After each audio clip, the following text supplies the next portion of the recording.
Existe un tipo de cansancio que no viene de trabajar demasiado, viene de vivir sin dirección, de moverse mucho sin avanzar hacia ningún lugar concreto, de tener días llenos de actividad y noches vacías de satisfacción. Si alguna vez has terminado una semana sintiendo que hiciste 1000 cosas pero no avanzaste en nada importante, este audiolibro es para ti. Se llama La mente que obedece y comienza en este momento. ¿Cuántas veces has tomado una decisión que sabías era correcta y la abandonaste a los pocos días sin una razón que te convenciera del todo? ¿Cuántas veces has sentido que tienes claridad sobre lo que quieres, pero algo invisible entre tu intención y tu acción te detiene justo antes de cruzar el umbral? ¿Cuántas versiones de ti mismo han prometido cambiar algo en tu vida y cuántas de esas promesas terminaron enterradas bajo el peso de la rutina y la distracción? Estas no son preguntas para hacerte sentir mal, son preguntas para ayudarte a ver con exactitud dónde está el nudo, porque el nudo existe, y tiene nombre, y tiene solución. A lo largo de este material vas a entender por qué la disciplina real no se parece en nada a lo que te enseñaron que era. Vas a descubrir qué ocurre en la mente cuando decides cambiar algo y por qué el sistema que usas para tomar decisiones te sabotea antes de que te des cuenta. Y vas a recibir un conjunto de herramientas prácticas derivadas de una de las tradiciones filosóficas más sólidas de la historia humana, actualizadas al lenguaje y los desafíos de la vida contemporánea. No hace falta que creas en nada, solo hace falta que estés dispuesto a mirar con honestidad. Respira y empecemos. Primero, seamos precisos sobre el problema. No de manera abstracta, de manera concreta, casi quirúrgica, para que puedas reconocerte en él.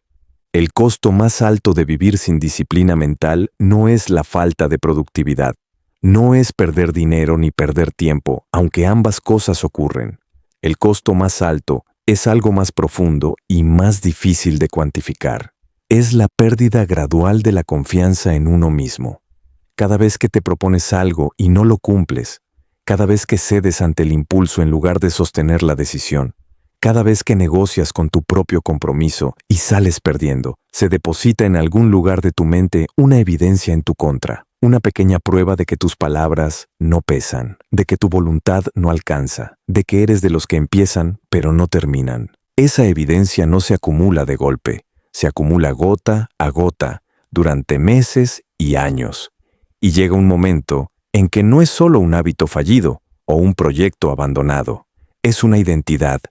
La persona que se dice a sí misma, sin necesidad de palabras explícitas, que no puede confiar en su propio juicio, que mejor no comprometerse demasiado porque de todas formas no va a cumplir, que el cambio es para otros, para los que tienen más fuerza de voluntad, más recursos, mejores circunstancias. Piensa en alguien que durante 3 años consecutivos ha tenido exactamente la misma conversación interna el primer lunes de cada mes.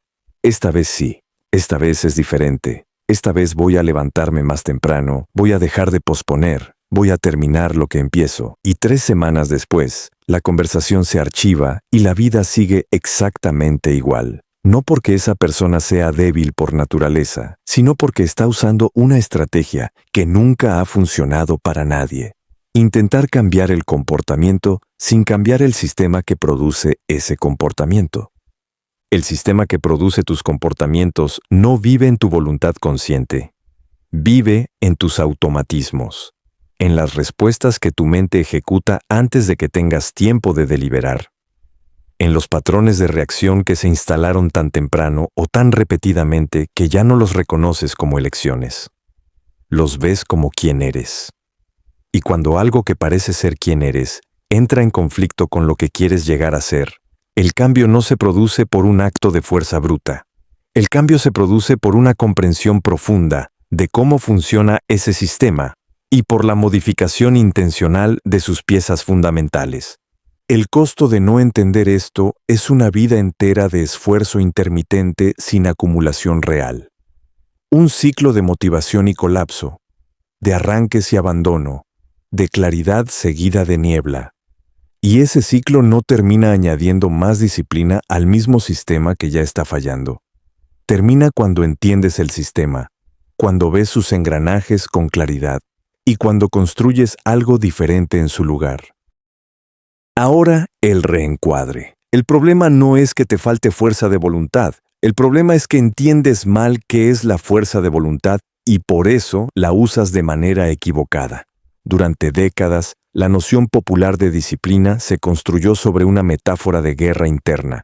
El buen yo contra el mal yo, la parte racional contra la parte impulsiva, la voluntad heroica que resiste la tentación. Bajo esta metáfora, la persona disciplinada es la que aguanta más, la que suprime más, la que se niega más cosas. Y la persona indisciplinada es la que no tiene suficiente temple para luchar contra sus propios instintos. Esta metáfora está equivocada. Y no solo está equivocada como descripción de cómo funciona la mente humana. Está equivocada como estrategia de vida porque produce exactamente el tipo de agotamiento que lleva al abandono.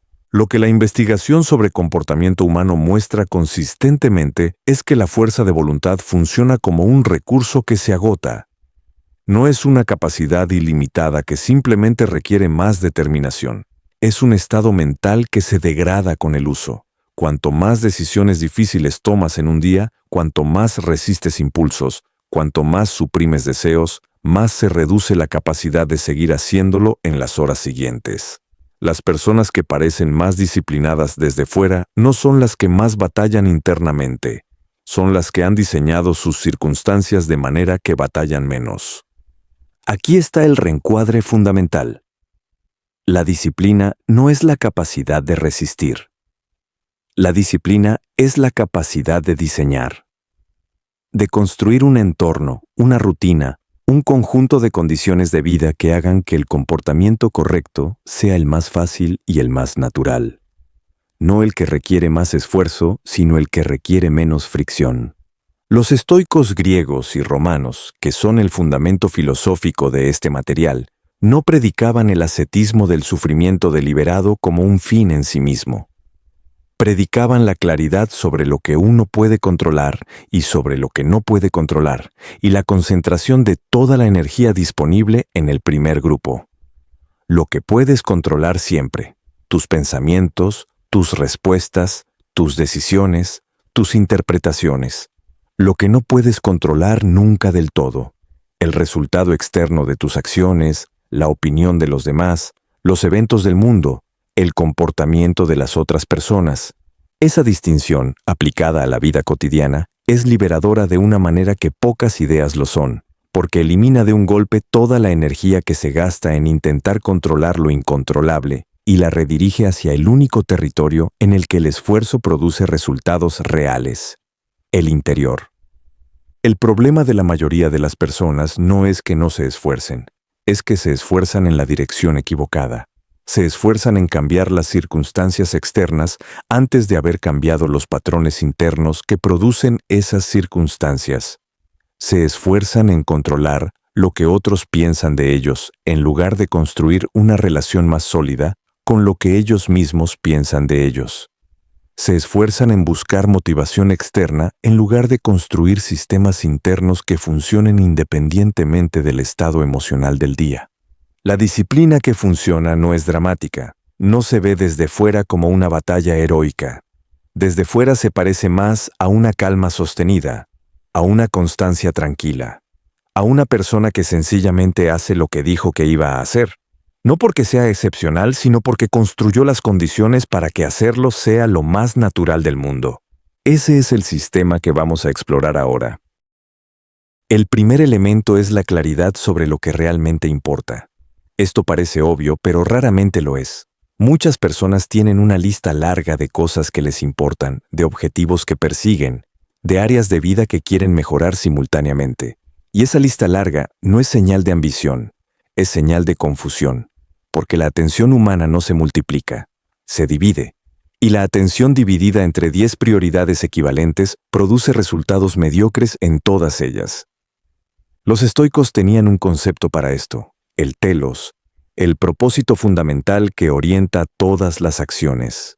No una lista de metas, un norte, un punto de referencia al que todas las decisiones se alinean o se oponen. La pregunta no es ¿qué quieres lograr este año?, La pregunta más profunda es ¿para qué estás viviendo este año? ¿Qué tipo de persona quieres ser? ¿Qué quieres que sea verdad sobre ti cuando mires atrás desde el final de un periodo de tiempo significativo? Ese nivel de claridad no se consigue pensando vagamente sobre el futuro mientras miras el techo. Se consigue escribiendo. Se consigue haciéndote preguntas incómodas y sosteniéndolas el tiempo suficiente para que aparezcan respuestas reales. Se consigue eliminando el ruido externo el tiempo suficiente para escuchar la voz interna que sabe, con mucha más precisión de lo que crees, qué es lo que realmente importa y qué es solo lo urgente disfrazado de importante. La microindicación para hoy es esta. Toma un papel o abre una nota en tu teléfono y escribe una sola frase que responda a esta pregunta. Si dentro de un año miro atrás, ¿qué tiene que ser verdad para que sienta que este fue un año bien vivido? Una sola cosa. La más importante. Esa es tu brújula. Todo lo demás se alinea alrededor de ella o se evalúa en función de si la acerca o la aleja. El segundo elemento es el dominio de la atención. Vivimos en la época de mayor abundancia de información de toda la historia humana y simultáneamente en la época de mayor escasez de atención. No porque las personas hayan cambiado su capacidad cognitiva fundamental, sino porque existe una industria entera, con presupuestos de miles de millones de dólares y con los mejores ingenieros del mundo trabajando en ello, dedicada exclusivamente a capturar y retener tu atención el mayor tiempo posible. No porque quieran hacerte daño, sino porque tu atención es el producto que venden. En ese contexto, la capacidad de sostener la atención en algo elegido por ti, en lugar de en algo elegido por un algoritmo, se ha convertido en una de las habilidades más escasas y más valiosas del mundo contemporáneo. La persona que puede concentrarse profundamente durante horas en algo que importa, tiene una ventaja que no se compra con ningún recurso externo. Es una ventaja cognitiva, creativa y productiva, que se traduce en resultados que simplemente no son accesibles para quienes operan en modo fragmentado durante todo el día. El problema no es la tecnología. El problema es la relación sin estructura que se tiene con la tecnología. El teléfono no es el enemigo. El teléfono sin límites ni intenciones claras sobre cuándo y para qué se usa es el enemigo. La diferencia entre los dos es la misma diferencia que existe entre el fuego en una chimenea y el fuego en el suelo de una habitación. El mismo elemento, un contexto con estructura y sin ella. Construir dominio sobre la atención empieza con una sola práctica. Antes de abrir cualquier pantalla por la mañana, definir qué es lo primero que importa hacer ese día y hacerlo primero. Antes del correo, antes de las redes, antes de las noticias. El primer bloque de energía mental del día, que es el más potente, se destina al trabajo que más importa. El resto viene después. Ese solo cambio, aplicado consistentemente durante 30 días, reorganiza la experiencia subjetiva de un día de trabajo de una manera que muchas personas describen como transformadora. El tercer elemento es el manejo de los estados internos. Aquí es donde el estoicismo moderno tiene su aportación más poderosa y también más incomprendida. El objetivo estoico no es no sentir. No es la indiferencia ni la frialdad emocional. Es la no esclavitud emocional. La diferencia entre sentir algo y ser controlado por lo que sientes. Todos los días aparecen emociones que, si se siguen sin cuestionar, llevan en dirección opuesta a lo que quieres. La pereza que dice que hoy no es buen día para empezar. La ansiedad que dice que si no sabes exactamente cómo va a salir, es mejor no intentarlo. El resentimiento que dice que como los demás no cumplen, tú tampoco tienes por qué hacerlo. El miedo que dice que si te expones, te pueden rechazar y que el rechazo sería insoportable. Ninguna de esas emociones es la verdad. Son señales, información sobre el estado interno del momento, y como toda información, puede ser evaluada, cuestionada, aceptada o descartada. El estoico moderno no suprime esas señales, las observa, las nombra, y luego decide si obedecerlas o si actuar en la dirección correcta a pesar de ellas. Esta capacidad tiene un nombre en la psicología contemporánea: distancia psicológica. es la habilidad de insertar un espacio entre el estímulo y la respuesta, entre lo que sientes y lo que haces. Ese espacio, que en principio puede ser de apenas un segundo, es donde reside toda la libertad real que un ser humano puede tener. No la libertad de no sentir, la libertad de decidir qué hacer con lo que siente. Construir ese espacio requiere práctica. No es una habilidad que se instala de un día para otro, pero cada vez que lo usas, por pequeño que sea el momento, estás fortaleciendo algo que con el tiempo se convierte en uno de los activos más valiosos de tu vida: la capacidad de responder en lugar de reaccionar. Y aquí viene lo que casi nadie aplica, aunque casi todos lo entienden intelectualmente. La práctica más efectiva para desarrollar distancia psicológica no ocurre en los momentos de crisis, ocurre en los momentos de calma. Es en los momentos tranquilos cuando se entrena la mente para que en los momentos difíciles el espacio aparezca de manera casi automática. El mecanismo es simple: practica regularmente el observar tus pensamientos sin fusionarte con ellos, no como ejercicio místico, como práctica cognitiva concreta. Siéntate en silencio durante 5 a 10 minutos cada mañana y observa lo que tu mente produce sin seguir ninguno de sus hilos. Solo observa. Con el tiempo, esa observación se traslada naturalmente a los momentos del día en los que los estados emocionales intentan tomar el volante. El cuarto elemento es la construcción de identidad antes que la construcción de resultados. Esta secuencia importa más de lo que parece. La mayoría de las personas intenta producir resultados a través del esfuerzo directo. Quiero correr una maratón, así que me obliga a salir a correr. Quiero escribir un libro, así que me obliga a sentarme a escribir. Quiero ser ordenado, así que me obliga a ordenar. El problema de este enfoque es que opera desde la posición de alguien que todavía no es lo que quiere ser y que se esfuerza desde afuera hacia adentro para llegar a serlo. El enfoque inverso es más poderoso y más sostenible. Primero defines quién es la persona que quieres ser. Luego, actúas como esa persona actuaría. Y los resultados llegan como consecuencia natural de esa identidad sostenida en el tiempo. La persona que se define como alguien que cuida su cuerpo no necesita convencerse cada mañana de ir a hacer ejercicio. Va porque eso es lo que hace una persona que cuida su cuerpo. No lo hace cuando tiene ganas. Lo hace porque es parte de quién es. La persona que se define como alguien que trabaja con profundidad y con foco no necesita luchar cada día contra la distracción.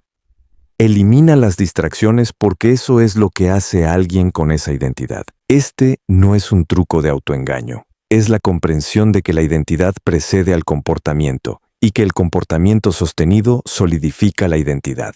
Es un ciclo que puede girar en cualquier dirección. Si actúas como quien no puede comprometerse, refuerzas la identidad de alguien que no puede comprometerse. Si actúas como quien cumple lo que dice, aunque sea en cosas pequeñas, refuerzas la identidad de alguien confiable. Y esa identidad, una vez instalada, genera los comportamientos que producen los resultados que buscabas desde el principio. El quinto elemento es la gestión del tiempo como recurso no renovable. Los estoicos tenían una relación muy particular con el tiempo, especialmente con la muerte, no por morbosidad, sino porque entendían que la conciencia de la finitud es el antídoto más poderoso contra el desperdicio. Cuando sabes, de verdad, y no solo intelectualmente, que el tiempo disponible es limitado e irrecuperable, las decisiones sobre cómo usarlo cambian de naturaleza. Hay una práctica estoica llamada meditación de la muerte, que en latín se denomina memento mori, cuya intención no es generar angustia existencial, sino exactamente lo contrario, generar urgencia y gratitud simultáneamente. La pregunta que propone es esta: si este fuera el último año de tu vida, ¿estarías haciendo lo que estás haciendo ahora mismo? No para que abandones todo en un arrebato y te vayas a vivir aventuras, sino para que evalúes con honestidad qué parte de tu tiempo y energía actuales está yendo hacia lo que realmente importa y qué parte está siendo consumida por lo urgente, lo trivial, lo impuesto por otros o por el simple peso de la inercia. La aplicación práctica de este elemento no requiere una renovación radical de vida, requiere una revisión semanal de cómo se está usando el tiempo, una mirada honesta de una vez a la semana sobre si las horas de los últimos 7 días se alinearon con lo que declaraste que importa o si se alejaron. Sin drama, sin juicio excesivo, con la misma frialdad con que un buen navegante mira la posición del barco y ajusta el rumbo si hay desviación. El ajuste constante no es señal de fracaso, es la definición misma de navegar bien. El sexto elemento es el principio de acción mínima sostenida. Uno de los errores más comunes en el camino del cambio personal es confundir la magnitud del compromiso inicial con la probabilidad de éxito. La persona que se compromete a transformar completamente su vida de un lunes para el otro raramente llega al viernes con el plan intacto. No porque la transformación sea imposible, sino porque el sistema nervioso humano responde a los cambios grandes con resistencia proporcional a su tamaño. La acción mínima sostenida funciona de una manera diferente y mucho más efectiva. En lugar de intentar hacer todo a la vez, identificas el cambio más pequeño posible que apunte en la dirección correcta y lo sostienes hasta que se convierte en automático. Luego añades el siguiente cambio más pequeño posible. Y así, capa sobre capa, construyes una arquitectura de comportamientos que con el tiempo produce resultados que los enfoques drásticos rara vez consiguen. 5 minutos de lectura al día es más que 0 minutos. Una caminata de 10 minutos es más que ninguna caminata. Escribir 3 oraciones es más que no escribir nada. Estas acciones parecen insignificantes desde la perspectiva de alguien que quiere resultados grandes inmediatamente. Pero desde la perspectiva de alguien que entiende cómo funciona la construcción de hábitos, son exactamente el tipo de acción que tiene más probabilidades de sostenerse y de crecer. El principio no es hacer poco. Es empezar pequeño y acumular con consistencia. Hay una diferencia enorme entre los dos. El primero es resignación. El segundo es estrategia. El séptimo elemento, y el más desafiante de todos, es el manejo de la recaída sin narrativa de fracaso. Este elemento es el que separa a los que finalmente llegan de los que se quedan atascados en el ciclo de empezar y abandonar indefinidamente. Porque la recaída no es la señal de que el sistema no funciona. La recaída es una parte predecible y completamente normal del proceso de cambio. No en algunas personas, en todas las personas, sin excepción. El problema no es caer. El problema es la historia que se construye alrededor de la caída. Cuando alguien falla un día en su rutina, o cede ante un impulso que había decidido resistir, o deja pasar una semana sin hacer lo que se había propuesto, hay 2 narrativas posibles. La primera dice, ves, sabía que no podía, siempre me pasa lo mismo, ¿para qué seguir intentando? La segunda dice, me desvié, es normal, ¿qué fue lo que lo causó? ¿Cómo lo manejo la próxima vez? ¿Y cómo vuelvo ahora? La diferencia entre esas 2 narrativas no es optimismo, es lucidez. La primera narrativa extrae una conclusión permanente sobre la identidad de una persona a partir de un evento temporal. La segunda trata el evento como información sobre el proceso y usa esa información para mejorar el sistema. Una construye sobre la experiencia. La otra la usa como evidencia de la propia incapacidad. Los estoicos tenían mucho que decir sobre esto. Marco Aurelio, uno de los emperadores romanos más estudiados de la historia y uno de los exponentes más conocidos del estoicismo práctico, escribió en sus diarios personales, que hoy conocemos como las meditaciones, notas reiteradas sobre su propia imperfección y sus propias recaídas, no como lamentos, como recordatorios de que el trabajo de mejorar no termina nunca, que los fallos son parte del camino, y que lo que importa no es no caer sino levantarse con la misma intención con que se empezó. Esa actitud frente al fallo propio no es debilidad, es la condición más rigurosa del crecimiento genuino. Porque el que no se permite fallar sin destruirse a sí mismo en el proceso, termina por no intentar nada que tenga posibilidades reales de fallo. Y las cosas que valen la pena siempre tienen posibilidades reales de fallo. Volviendo a los obstáculos específicos que aparecen en el camino de la disciplina mental, el primero es la procrastinación entendida correctamente, no como pereza, sino como regulación emocional. Cuando pospones algo, en la mayoría de los casos, no es porque seas perezoso, es porque esa tarea está asociada a una emoción desagradable, miedo al resultado, incertidumbre sobre cómo hacerla, ansiedad por el juicio externo, incomodidad con la posibilidad de hacerla mal.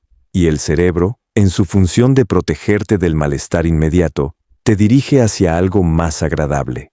La solución no es más fuerza de voluntad, es reducir la incomodidad asociada a la tarea comenzando por la parte más pequeña posible, incluso si esa parte es solo abrir el documento o sacar el material necesario. El inicio reduce la incomodidad. La incomodidad era el obstáculo real.